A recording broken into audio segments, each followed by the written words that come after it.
Ready or not, summer is coming, and Wayfair's Memorial Day clearance is on now. Right now through May 25th, get up to 70% off everything home at Wayfair. Plus, score amazing doorbuster deals all sale long and surprise flash deals on Memorial Day. We're talking thousands of products at every style and budget. Now is the time to save big on must-haves for your patio, backyard, and beyond. These savings won't last, so don't wait. Shop Wayfair's Memorial Day clearance now through May 25th. Wayfair, every style, every home.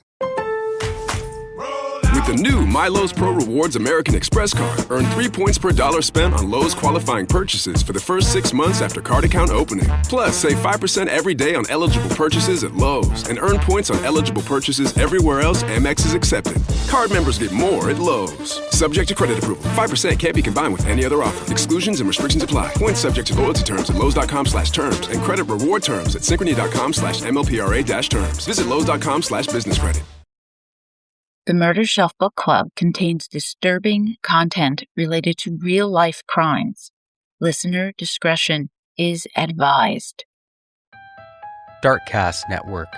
Welcome to the dark side of podcasting.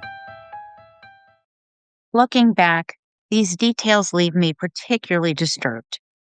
Even now, I'd like to believe Ted's heart was somewhere in the right place. That indeed, his interest in preventing crimes, especially those against women, proved he actively sought to combat the demons he likely already knew lived inside him. Unfortunately, I'm inclined to believe that his good deeds were more deviously planned, and that his true aim was to become better acquainted with law enforcement in order to pinpoint weaknesses that he could use to his advantage. I can imagine that his study into the cases of violence against women only succeeded in arousing ideas. From Dark Tide, Growing Up with Ted Bundy by Edna Cowell Martin. And co-author Megan Atkinson.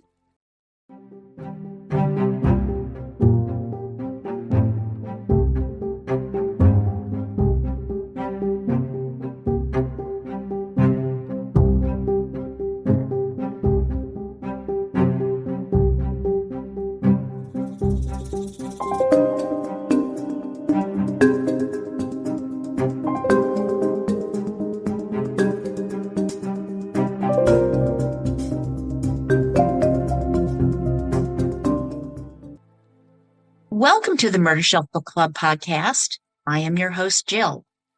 Today, I have a very special guest who will be speaking about her personal memoir. I applaud her for having the courage to write it at all. She is Edna Cowell Martin, and her book is titled Dark Tide, Growing Up with Ted Bundy. Yes, that Ted Bundy.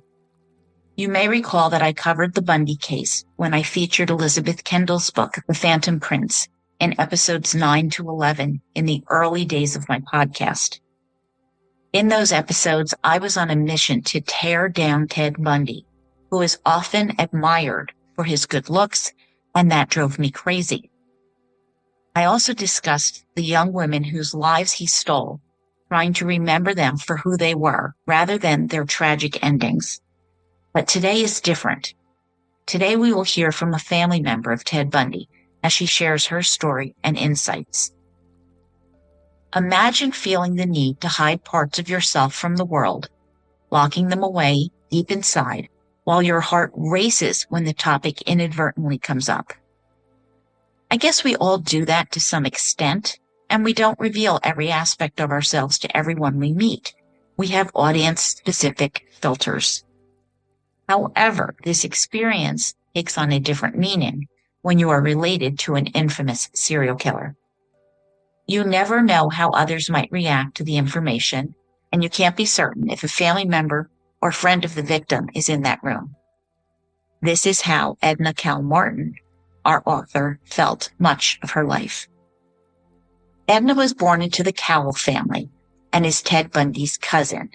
His mother, Louise, is Edna's first cousin.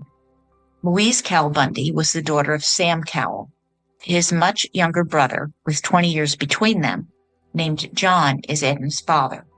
So as a result, John and Louise were only a few years apart in age and were close, almost like siblings.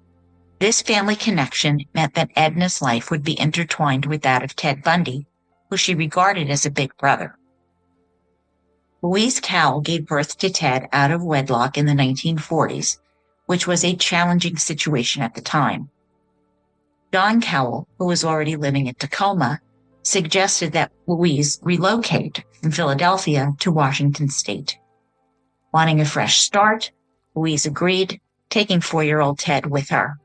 Consequently, Ted and Edna grew up together and frequently hung out, even during the period when Ted was committing his crimes. In her book, Dark Tide, Growing Up with Ted Bundy, Edna explores many insights into her experiences during this time, shedding light on how the, air quotes, normal Ted Bundy interacted with friends and family versus Ted when the murderous dark tide rose up within him and how his legacy impacted her and her family. So today I want to warmly welcome Edna Cowell Martin to the Murder Shelf Book Club podcast. Hi, Edna. Thank you so much for coming on. Well, thank you for having me. I'm really pleased to be here, Jill. I'm so glad. Did you get a chance to see the documentary? Well, it first appeared on Oxygen a couple weeks ago, and then on Peacock, and it's now out on YouTube. It's called Love, Ted Bundy. No. I was in front of the camera while they were working on it 9 hours until they honed it down. The incredible producer, Marwar Productions, and the showrunner was Chris Castle, his Emmy award winning, and the photographer's Emmy award winning. And they did an amazing job. And they came out here and spent a week in this area. So I live not anywhere near Long Branch now. It's about an hour drive from where I am, but I'm directly west of Seattle and in a little Norwegian village on the water. And so they came out here and stayed in, we have a very nice hotel here, and rented this incredible place. Everybody thinks it's my place. And I think, well, maybe I shouldn't dissuade them from that, but it's, That's okay, right? yeah, it's a pretty nice place, but they did a stunning job on it. I'm so pleased with what they did. And it centers a lot around the letters that Ted and I wrote back and forth to each other. So that is kind of the star of the show, is the letters, and then everything sort of emanates around that. But they did a really good job. I usually keep up with my documentaries because inevitably they come up, or there's something going on, or someone will write me an email and ask me what I thought of such and such, and I missed that one. Well, that's understandable. But if you get a chance to watch it, I think you should. As soon as we're done here, I'm going to go right off and watch it. Yeah, I wouldn't say that if I weren't pleased with it. You never know, what you're getting into. This particular crew, we had been approached by quite a few different people, and we chose them specifically for the quality of work they did and their sensitivity to not only to me, but to the victims, Yes. which was the main thing that I wanted to be sure that we took care of those and didn't exploit the people that were brutally murdered by Ted, and as well as sensitivity to their families and things like that. I think that's phenomenal. You're talking about Love, Ted Bundy, which you said focused on the letters. Yes. And I want to talk about the letters. But I want to ask you, do you think the way they're approaching documentaries these days are more victim-centric and sensitive? Well, here's the irony. I agreed to do this documentary because I've been wanting to tell my story, but I do not watch a lot of true crime because I feel like I've been through it, maybe tangentially with my association with Ted Bundy, but it's really hard for me to watch these. And I think a lot of them do a good job with the victims, but others not so well. So you're always concerned about that. Absolutely. Yes, I agree. Some have been very good, and some I just cringe. I'm very much about respecting the families, the victims, and the perpetrators' families. A lot of time there is a lot of reaction against the families, and it's like, hey, they didn't do anything. No, they didn't. And I feel the same way. Of course, I'm a family member. I didn't have anything to do with it. But even closer are, his mom and his siblings. And what they went through was hell. Just absolute hell. Because they did not know either. And they never, ever could have believed it at first. Like, just as none of us did. It did not even mesh with the person that we knew Ted to be. And that's how successful psychopaths are. They're very good. Apparently, I've learned this from having this close association of successfully being more than one person and being able to manipulate those that are close by them as well as their victims. But he was really good at being somebody completely different around me and my friends and his family. You did speak of that one time the mask slipped, and that was frightening. You lived it, and I could feel it. Are you referring to the time that he was dancing? That time? Yes. Oh, it's because there was another time where it's partially did well, it seems like dancing is all involved in these things, but Ted did not live very far from me. I'm from the University of Washington, and I lived in an apartment just maybe about a 15-minute walk from campus, and he was about 6 minutes away walking from me, which for my parents, when I had moved back to finish up my education we had moved to Fayetteville, Arkansas, where my dad was a professor there. So I went through high school and 2 years of college there. So I was thrilled to be coming back to Seattle. And my parents were really comforted by the fact that Ted lived just a few blocks from me. You can imagine. Because then if I needed anything, he'd be within a moment's notice, literally. And he often walked by or dropped in. And back in those days, of course, we did not have cell phones and ways to get in touch with each other easily. So people did drop by. And he one time came by and knocked on the door, and we looked out the window, and he kind of waved up because we were on the second floor of this little apartment building. And so we let him in, and we were extremely happy to see him coming because he had a bag of groceries with him. And we were starving college students and literally living on hand to mouth because we would have to go out and get extra jobs in order just to eat. But he came with a bag of groceries and a bottle of wine, which was especially appreciated. And we fixed dinner, and my roommate was there as well, Margie. So when we finished eating, we put on records, and I probably had 100 different albums, just everything. We loved music, still do.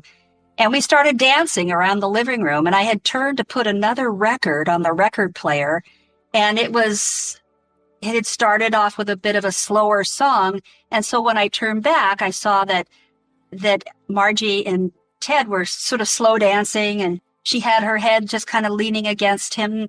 And I saw that he was looking down at her. And then as I looked more closely, the look on his face really startled me. It wasn't what I expected at all, Jill. He was looking down at her, and his jaw was clenched, and he looked different, really mean. And he scared me. His eyes were blue, and they had gone completely black.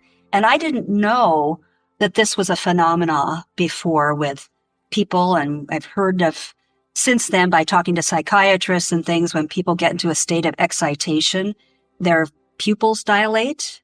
I had no idea. I did not know that. I did not understand what was going on with him. I thought something was wrong with him, and it completely unnerved me. So I yelled out to him. I said, "Hey, Ted, are you okay?" Why would I think that unless something was really off? And I had to yell because the music was kind of loud, and I turned off the music, and I said, "Hey, Ted, are you okay?" Because he was in a trance. And Margie had no idea. And so they both stopped. She looked up at him to see what was going on, and then looked at me. And then it was all of a sudden, it was as if his whole face changed, and he sort of shook his head, snapped out of it, looked at me with a smile, and just said, oh, everything is fine. And I went, okay, because that was weird. You looked like you were someplace else completely. He goes, oh no, it was okay. But it was really spooky. He looked very scary. And that it was just a few moments after that, maybe within 5 minutes, that he abruptly left. Yeah. And we were surprised at how quickly he just said, okay, gotta go. And he was out the door. And I have no idea where he went after that. And I have never been able to determine if anything happened to anybody after he left. Not that I can identify, but it was really a side of him that I'd never seen before. And I didn't really think that much of it at the time, but it made an impression on me. And it was as soon as I got his attention, that, there was a mask that he would put back on for us of this sort of normal person.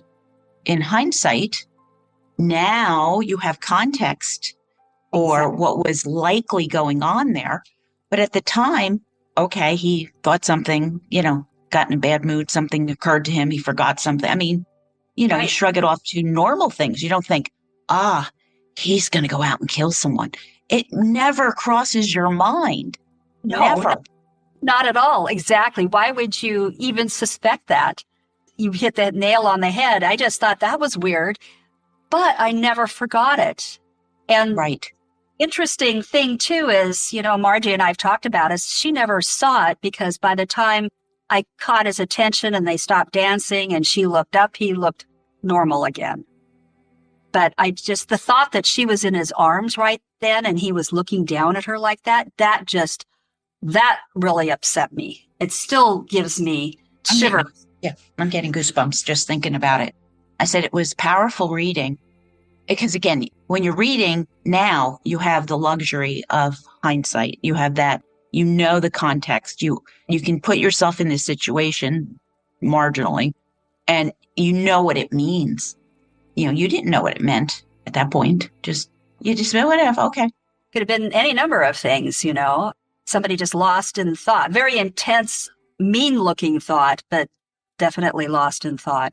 And you're right. It didn't occur to me until after, and we're talking some years later, after he was arrested and we started to have overwhelming evidence, that I started going back and looking at things and looking at them with a completely different light and point of view and going, oh, wow, what about that instance? Because nothing at the time seemed significant enough to even take note of, just like you said.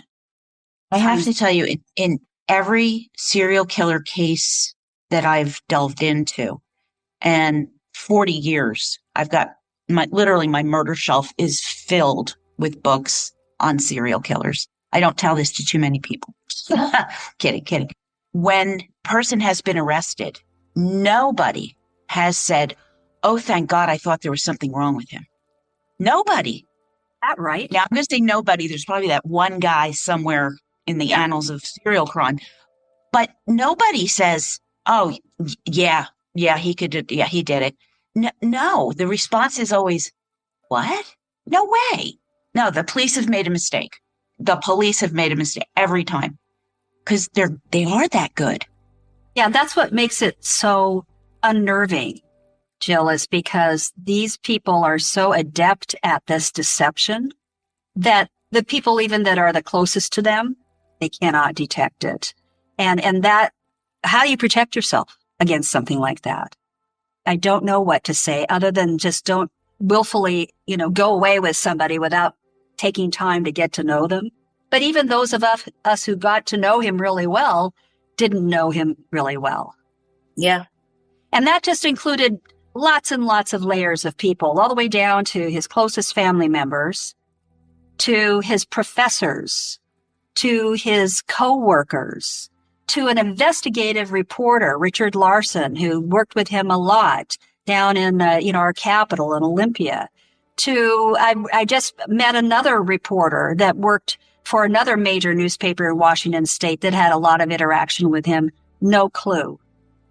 To the governor of our state at that time, very popular governor, Dan Evans, who wrote him a letter of recommendation for law school. So from all these different people, and the tragedy is that here was a young man who was accomplishing a lot in politics and lots of levels of law enforcement associations doing things. He was volunteering at Harborview, which is a huge trauma center here in Seattle. Grey's Anatomy is based on it. And he was, as a psychology student, he was doing a lot of stuff. I mean, here is a guy who had all this potential and he just could not control this other aspect of his personality. It eventually took over. Yeah. I read a book recently and talked with the investigator. And the phrase that struck me was pathology trumps intellect. Mm. And you go, oh, why do people who have worked hard, have it all, the family, the fame, the money, the success, blow it? Because pathology will trump intellect. I like that. Every time. Writing that down. That's really good. Yeah, I did the same thing. I said, okay, I'm adopting that. Boom, 3 little words. And it just explains so much when you think of it that way. That pathology was dominant. He could control it and mask it. He could not deal with it. It's a compulsion of some sort. It is. It was. And it got more and more powerful. I thought it was, you know, as we were researching this with my fabulous co-author, Megan Atkinson, who has kind of the same sort of ethic I do in terms of research and accuracy. You know, not that we couldn't make a mistake, but we kept learning more and more about him. And then as, you know, the time that he finally got arrested from Utah to the time he escaped twice. Can you imagine that you're harboring and incarcerating and jailing this potentially horrific murderer and you allow him to escape twice? Yeah. But that still, Don and I, my husband Don and I, we still talk about that because we just want to pull our hair out going, how could people be so incompetent? But anyway, that he had all this stuff, this pent up stuff. So before he was kind of stealthily picking out his victims and able to pick them off without anybody seeing him. And then when he finally escaped from the Colorado jail and went to Tallahassee and did the rampage at the Chi Omega sorority house, it was like he had this built up frenzy that he had to get out of his system. I mean, he just went nuts. Yes, I did the research too. He was incarcerated for 3.5 years. Did the escape in June in 77 and then escaped December 30th. Flight staff, holiday season. He's losing weight, you know, so he can shimmy out through the ceiling hole into the next apartment and walked out the door and winds up in Florida. So that was December 30th. He makes it barely 2 weeks. Yeah, I know. And what really, really upsets me too about that escape was he had, I believe, about $700 on him, which is a lot of money. If you look at that in $1978, I think it was 1978, that's probably more like several $1,000s today, you know, with inflation and all that kind of stuff. People were getting him a lot of money. I don't know where he got it all, but yeah. He has fans. He still has fans. And that's something else I don't understand. It's crazy. And how he was able to figure out how to escape up through a vent in the ceiling. You know, I mean, he was very, very smart, unfortunately for a lot of people. Yeah, he was clever. Listen, he even fooled the guards because they weren't on high alert. It's Ted, you know. That's how he got out the first time, jumped out the law library window. That's right. And even knowing that, he was still able to lull them into this sense of security that, yeah, I'm here. Okay. Until he wasn't. Right. And the night before he escaped, he called me. Yes. So he calls me, and it's actually the afternoon because I remember it was still daylight. And it gets dark here early in December, so I know that it wasn't too late in the afternoon. And I have a little 1-year-old that's kind of crawling around on the floor around me, and I pick up the phone, and it's surprise, it's my cousin Ted. And I haven't heard from him. I haven't heard his voice now since December of 75. I was shocked to hear his voice, and so I didn't know what to think. Okay, why is he calling me? And, you know, we were buddies and friends, so I'm thinking, well, he just wants this opportunity to talk to me. But the gist of the phone call was he wanted to know what I would think if he tried to escape. So after some nice little other conversation, which was just filler for this big question. And I remember thinking, well, that's a shocking question. I said, no, Ted, that's a terrible idea, because you know what happened the last time you did this, which was June, and he had dropped out of the window, as you suggested me. I think he hurt his ankle in the drop, and then ended up almost freezing in the mountains, even though it was June. But I said, how'd that go for you? And I said, didn't go very well. And I said, besides, you tell me that you have a good case, because at the beginning of the conversation, he was telling me that he had a really good chance to beat this. They didn't have the evidence or whatever it was that he was feeling confident about. And I said, so why would you jeopardize that because I was still hoping in the back of my mind that he hadn't done this thing too, this awful thing he was being accused of. But I was very, very leery of him. And I was also afraid of him at this point and very concerned about him. And I was figuring then that I did not know him. He wasn't who I thought he was. But I also assumed that he was being listened in on by whoever his minders were, that he was just kind of yanking my chain. I didn't know at that time that because he was participating in his own defense, that he had certain, leeway in terms of making private phone calls. So this call was not monitored, but I did not know that at the time. Unbelievable.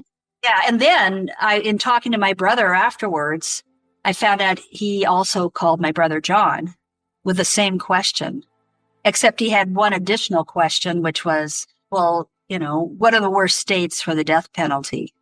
And my brother is just this brain that click, click. He goes, well, he also told him, he said, well, I hope you're not thinking about doing this. And Ted says, oh, no, I just was curious. And John told him, well, the worst states are Texas and Florida. You don't want to go to either one of those states, but it's not going to happen, right, Ted? We both said that. And that was the shock and horror to find out it wasn't 24 hours. It was about 36 hours later. So it was the morning of January 1st. We were awakened very early. We were still asleep. So it must have been about 6 a.m. by pounding on our door. And we were staying in this little trailer out not far from Long Branch. And because we had been in this beautiful house that Dawn had built for this woman, and we had to scramble to find another place to live. And that was the only place we could find. And it turned out that was the FBI at the door. 2 men. Oh, my God. And they knew that Ted had called us. And so they were, pounding on the door. We were worried they would wake up our baby, whose first birthday was on that day. Yes. So we kind of stepped outside with them. It was cold, January 1st. And then they proceeded to tell us that Ted had escaped and to strongly urge us not to aid and abet him in any way. And we had no intention of doing that. In fact, my husband was so incensed by everything that he'd been doing. He said that if he tries to come here, I will fight him to the death. I understand.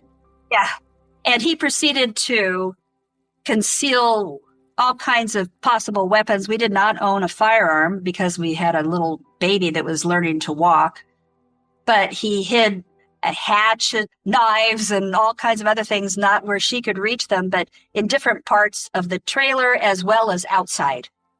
So that wherever he was, if Ted showed up, he'd have access to something.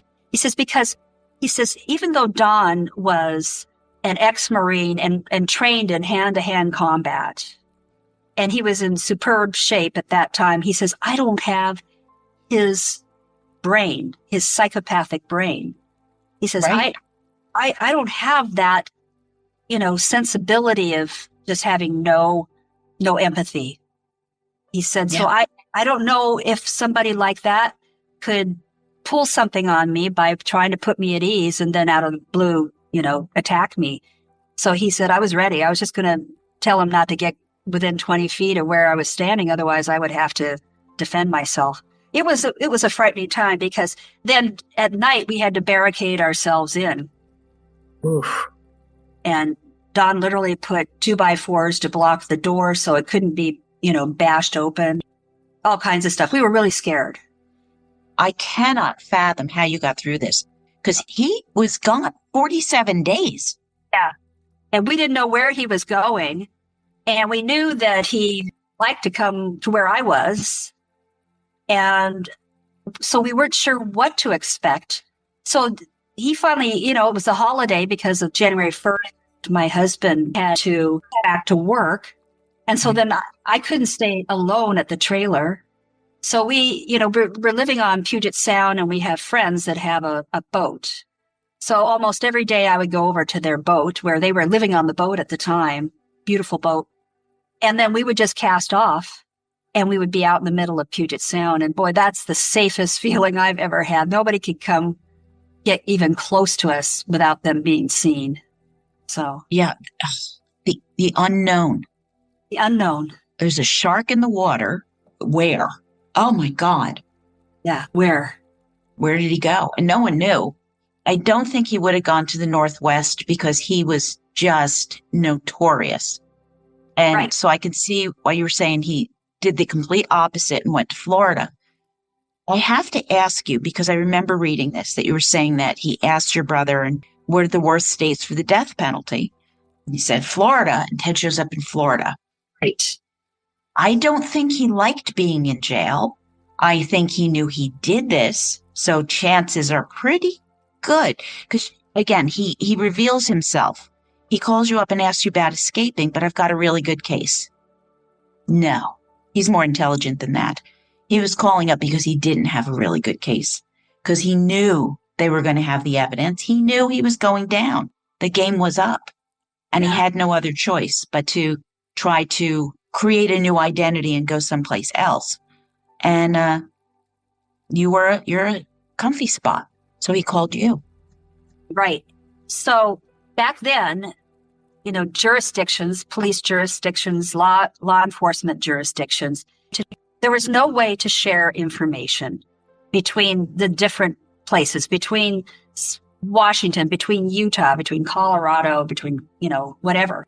And so my other theory, and Megan and I talked a lot about this, and I'm sure other people have figured this out as well, but that's about as far away as you can get from the state of Washington. And so a lot of people there didn't know anything about him. Right. And so there was not, it was like you said, coming to the Pacific Northwest. Now we know that would probably have been his last choice, but we did not know that at the time. But, right. But that would be the place to go. Yeah, because nobody would know about, not even the news. News was not shared. There was just not this form of communication. We didn't have any of this social media that we have now, where every information is available everywhere. I was doing a presentation for a book club, and we had a huge crowd. And we had a very interesting forensic scientist there who worked in the Seattle crime laboratory back then. He said we didn't even have really good way to process DNA. It was a very laborious process then. And he said, and we were not at that point sharing information with another jurisdiction. He says, what Ted did back then, he probably couldn't have pulled off today. He would have been caught probably a lot sooner, is my point.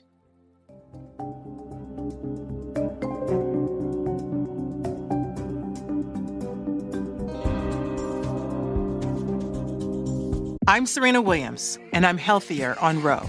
I've lost 34 pounds in a year with GLP-1s, diet, and exercise. On Ro, you can access GLP-1 options, including the first FDA-approved GLP-1 pill for weight loss. Go to ro.co/journey to see if you qualify. 14 to 20% average weight loss in 1 year in non-diabetics with obesity or overweight with a weight-related medical condition versus 2.2% to 3.1% in placebo arm. RX only. To stay informed about serious side effects, go to ro.co/safety. But back then, it was much easier. For example, just after he escaped and he made his way, I believe, to Denver to catch a plane, there was no TSA. He didn't have to produce any kind of identification. He could pay cash. Yeah, and just get on the plane. People can't believe it when I tell them this. And I said, no, back in the day, cruise ships used to go out. The families used to go on board and see the cabins and hang out with the families. And then you'd get off and you'd wave goodbye. But I remember, today, are you kidding? Yeah. Oh my gosh, you practically have to give them a retinal scan. Yeah, and that's true. Yes, we took a cruise when I was 6 years old, crossed the Atlantic, and a bunch of relatives came on board. We have pictures of them in our cabin, Yes. all saying hi, goodbye, and then they left. So you're right. It's so much more controlled now, for good and bad, but mainly good. Keeps people a lot safer. Well, we've gone through a series of lacking imagination, which has led to tragedies, catastrophes, explosions, death. So we have gotten a little bit more imaginative ourselves in how we have to protect and defend to prevent these things from happening. And every time something happens, we tweak the list and things we have to do. And it's just the way it is. It's sad. It's a sad commentary on life, but you try to stay ahead of whatever pathology is going to rear its head. Yeah, it's all he can do. One of my grandson's friends flew up to visit him from another state, and we had to go out to the gate to meet up with him.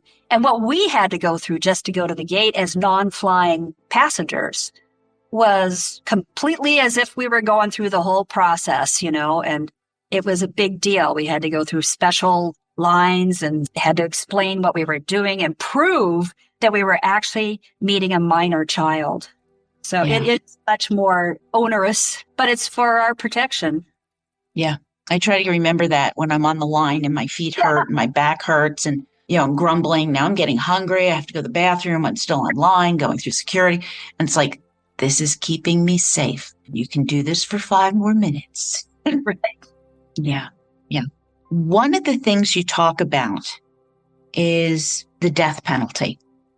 Yeah. And how you are against the death penalty. And I completely respect that. But I'm stuck with the death penalty because I defer to victims' families and victims. What they want, that's what they get, as far as I'm concerned. But I also know the value of being able to use that threat to coerce confessions, information. We'll take it off the table if you tell us what happened, blah, blah, blah. And I actually think that's where Ted was trying to get at the end, when he's starting to talk, can we have stays of execution and all this? But I don't think he was the genius attorney he thought he was going to be, and got himself jammed up badly. There are certainly other cases in dealing with serial murder where that's been the case and they've gotten information. Yeah. So can we just keep it on the books just as leverage? If we never actually execute anybody, can we just keep it there?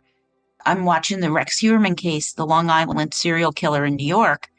And New York it's on the books, but there's nothing to get that man to talk. I see. Nothing. Yeah, I have mixed feelings about it as well. I've never been a big proponent of it because I think it's been used for a lot more minorities and not fairly, and there's been innocent people that have been put to death. And it kind of makes me very uneasy knowing that the state has the control that they can go out and kill somebody too. Mm-hmm. Now, on the other hand, I can totally understand why people would be for the death penalty when they have monsters like this. In Ted's case, they still did not know where he left some of the remains, his victims. And so I felt like there was still unanswered questions about where these young women still were. So their families never had a chance to, bury their daughters. Mm-hmm. So I was really upset that he went before those questions could be answered. I understand that too. I said, it's such a difficult question, which is, like I said, why I defer to families. I totally agree.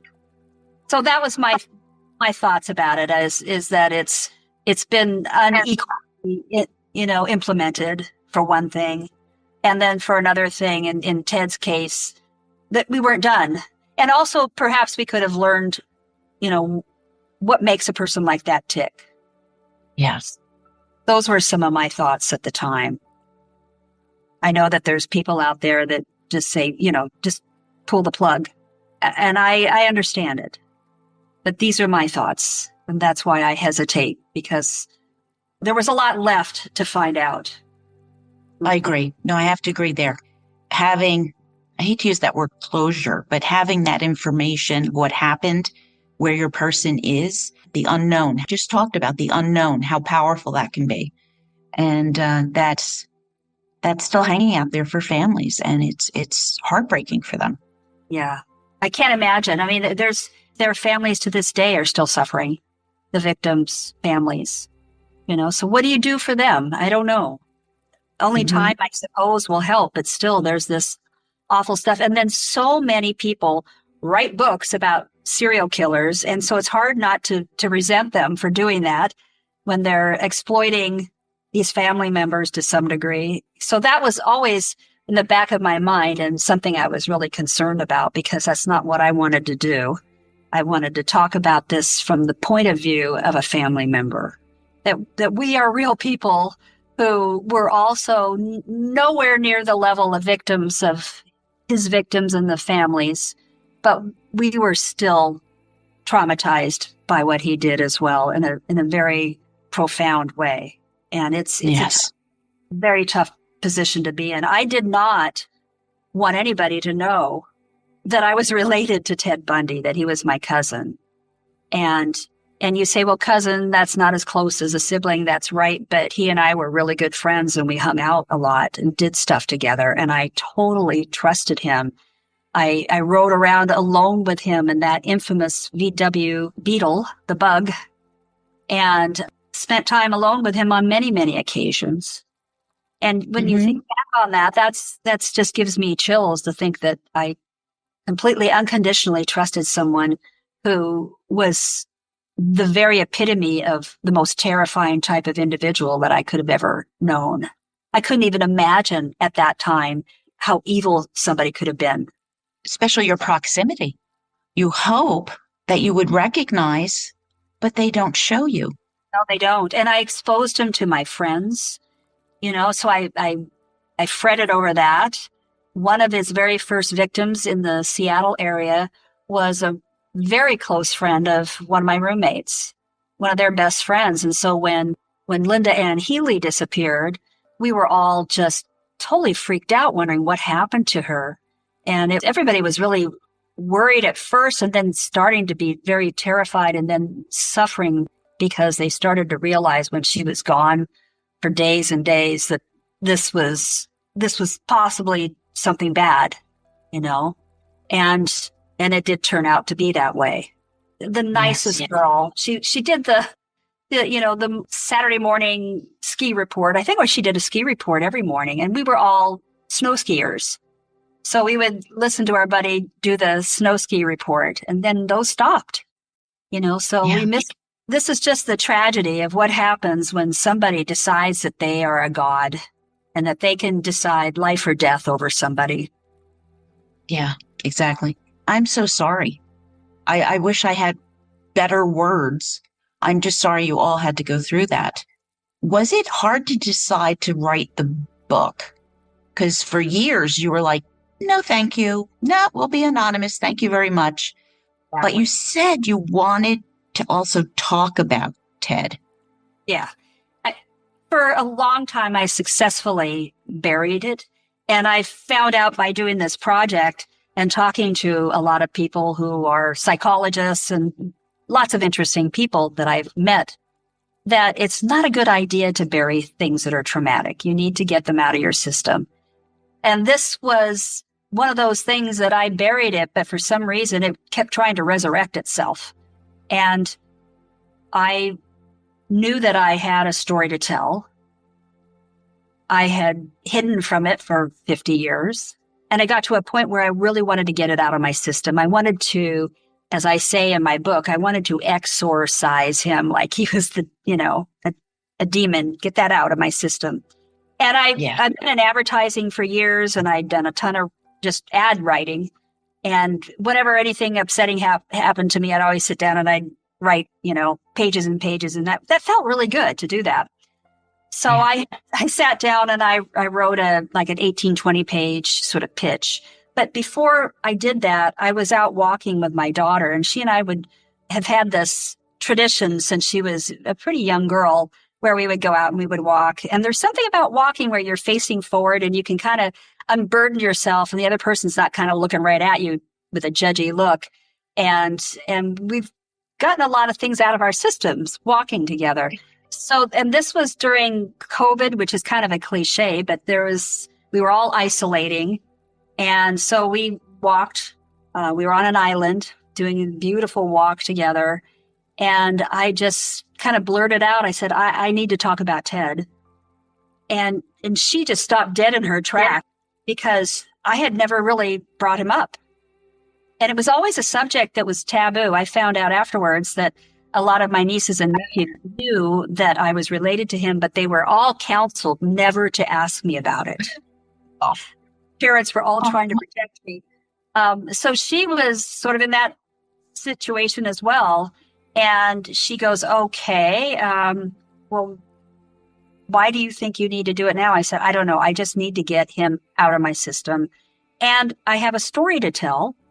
And I want to tell it. I was coming up to my 70th birthday, which, by the way, that's kind of a big deal in case everybody out there, you kind of party and have a great time. And then you get to 70, you go, oh my God, really? But anyway, so I felt like I wanted to talk about it before I forgot it in case, something happened to my brain. You never know. And I said, but I'm not really sure how to go about this. And my daughter is one of those people that's a connector. She knows a lot of people. She's high up with, was all these big tech firms, and she had tons of connections, and she knew a publicist, and she said, let's talk to her. And she's the one that recommended that I write a book. And then I said, this is a big deal. I had put together this nearly 20-page pitch, and I wasn't sure that anybody would be interested. Isn't that funny, Jill? I kind of thought, well, is there story here? Is there really enough here that might interest anybody? I wasn't convinced there was. Mm-hmm. But it felt so good writing it that I thought, well, it doesn't matter because I've gotten this whole thing out of my system. And the publicist looked at it and she goes, oh my God, yes, you have a story to tell it. And she said, start off by writing a book first, because then you can control the story. I was just going to say, if you're writing the book, you are writing the words, you have someone work with you to make it flow and, organize the material, then you're in control. You're in control. And then they took my pitch. And also I said, I would love it if I had, a co-author, somebody that I could write back and forth with, because then that would be just great. And then we can stimulate each other. And I got so lucky because she recommended Megan Atkinson, who is a screenwriter for Sony, Disney, Netflix, just such a talented writer. And we completely clicked. And we wrote Dark Tide, growing up with Ted Bundy. And it was just this great symbiotic relationship. So the writing process was amazing and one of the best experiences I've ever had, and felt so good to get my story out. And I'm amazed at how much I could remember. And my husband, Don, had met Ted and had been through a lot of the things with me. And he's got a really good memory too. So both of us hadn't lost our marbles yet. And I think we're still okay now, but it was good to get it down before that all dissipates, Yeah, Don is closing in on 80, and you would never know it with his quick mind, but you just never know how much longer you're going to remember things in the past. Oh, absolutely. One of the things anyone who reads your book is going to love is Don's jury duty story. Oh, you don't have to share it here. They're going to have to buy the book to know what I'm talking about. That simple. It's a fantastic story. So he dictated that whole thing to me. So I'm sitting with a laptop out in the living room, and I can type as fast as somebody can talk.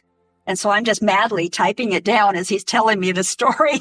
And that's pretty much his words right there in that section. Well, I know he's not a letter writer as well. No, not in the least. He's a naughty boy in that department. Yeah, he's not good. Yeah. But he's good at telling stories. Yeah. So it's torture for him to write because he's left-handed and dyslexic, and it just doesn't work for him. But he's great at storytelling. Yeah. Yeah. No, that came through. That absolutely came through. It's absolutely marvelous. Yeah. Oh, yeah. That was a good story.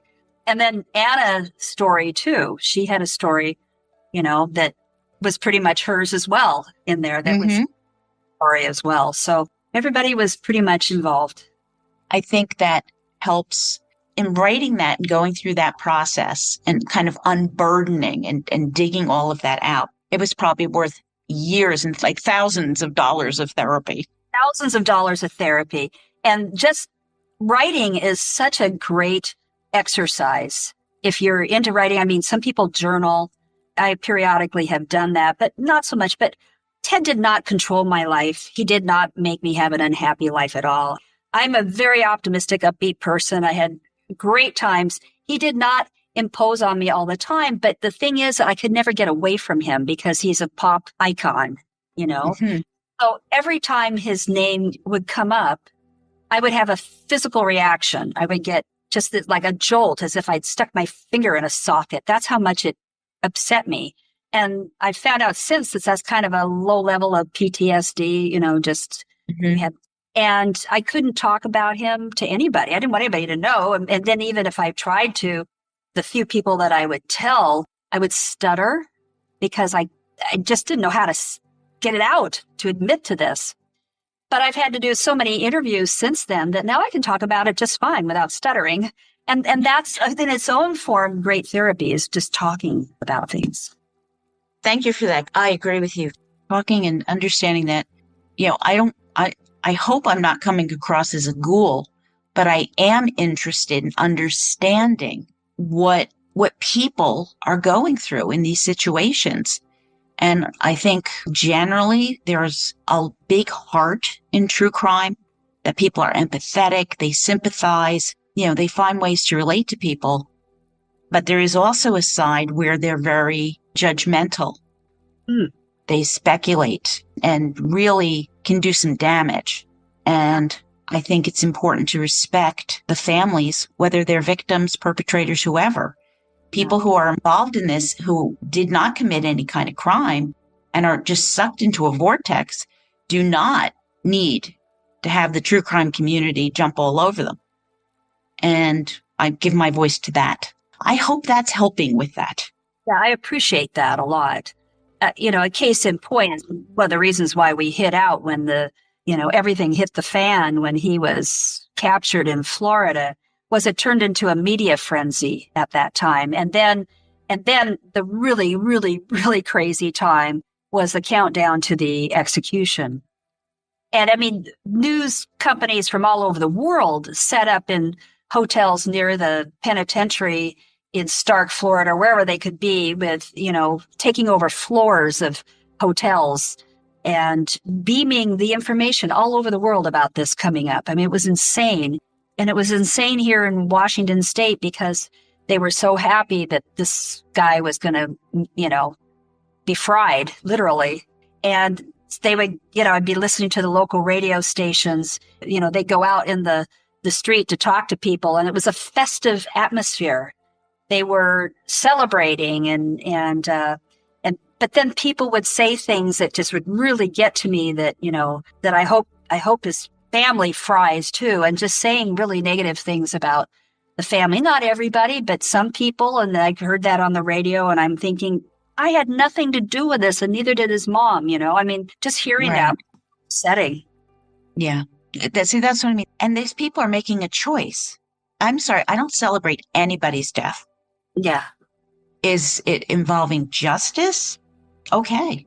Yeah. That's what the penalty is. That's what juries decide. I respect that. Yeah. But I'm not going to celebrate anybody's death. I don't need that kind of bad karma. Thank you. Not me. I mean, people, you go do you, but I'd keep that in mind. That's not going to be on my legacy. Right. But, we do feel like Ted used us. He used my husband. He wanted to go out with Dawn to find out where students from another university in Seattle called Seattle University, where they hung out. And so he took Ted to some bars where they hung out. And he worried about that ever since then, that he may have inadvertently exposed somebody to Ted. And now it doesn't appear that any of those students were attacked, but you never know. You know, it was on his mind. Yeah. Oh my God. It was because, when they got to the bar, and my brother was with them too, Don wanted to play pool or pinball machines or do some fun stuff. And Ted wasn't interested. He just wanted to look. Don said he was scanning back and forth, just looking at the crowd and at people. Well, he's hunting. He was hunting. Yeah. Don wants to play pinball, and Ted's hunting. I mean, they're on completely different pages, and that is not Don's fault. No. And he knows that on an intellectual level. But after all this stuff went down, he started worrying about that. You just can't help it. No. You don't want to have anything to do with helping him, achieve his goal. He took me out dancing to a dance club called the Windjammer, which is just right by a big marina down on Puget Sound. And the same kind of thing happened. He was not paying attention to me at all.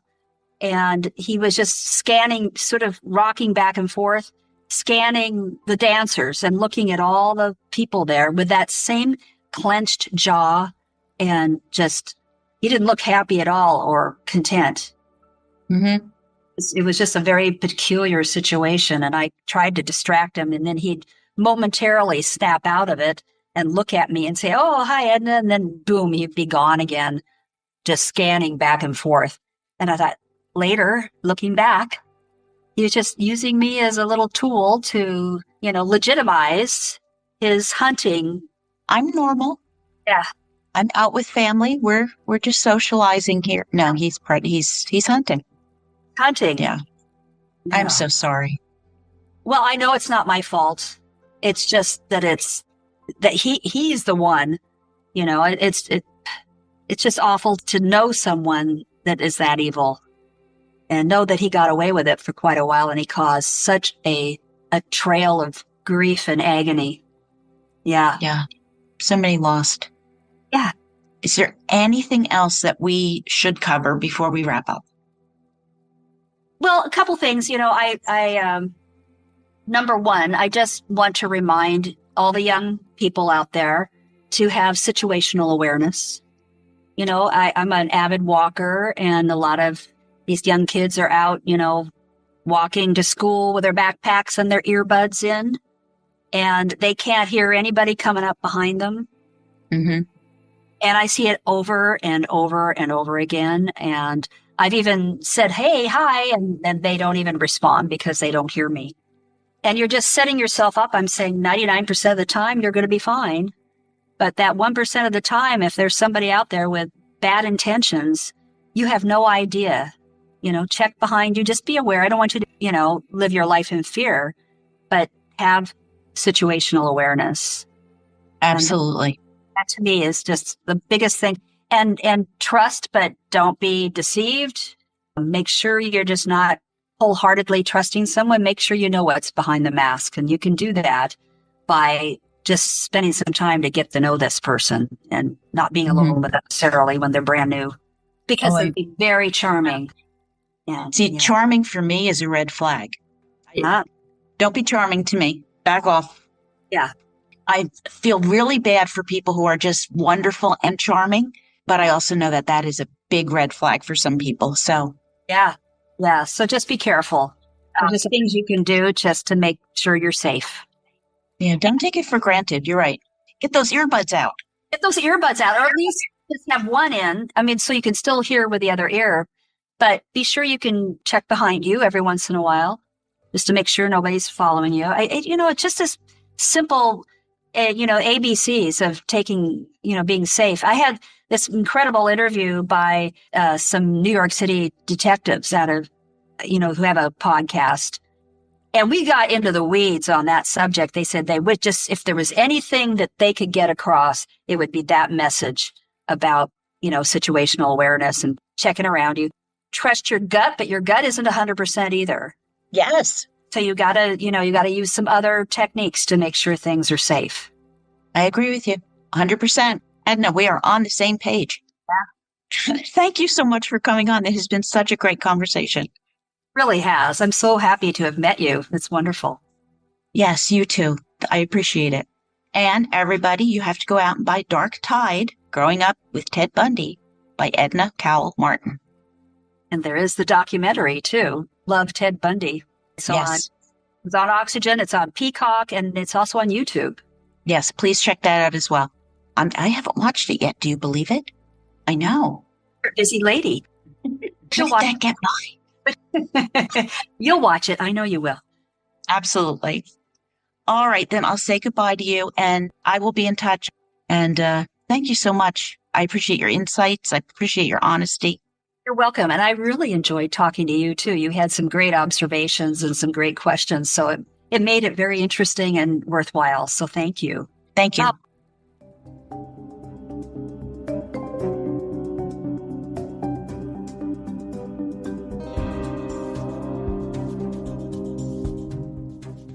That was a stellar conversation with Edna Cowell Martin.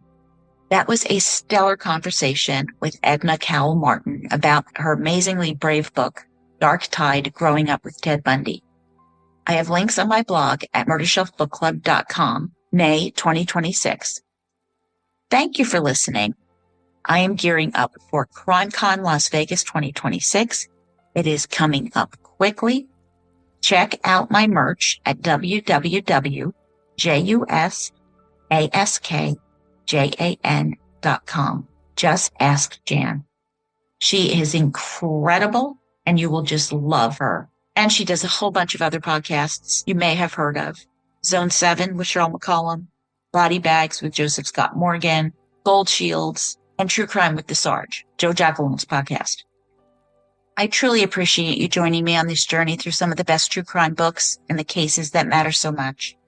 If you enjoy the podcast, please leave a 5-star review and share it with friends and family. And CrimeCon Las Vegas is coming up quick.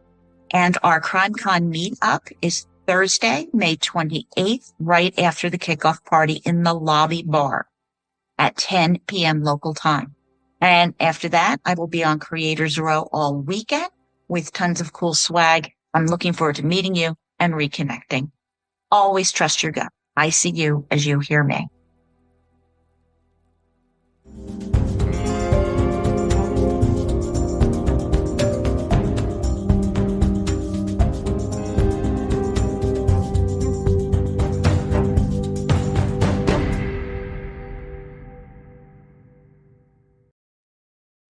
Written and produced by Jill, all rights reserved. Music, The Pewter Elephant by Blue Dot Sessions.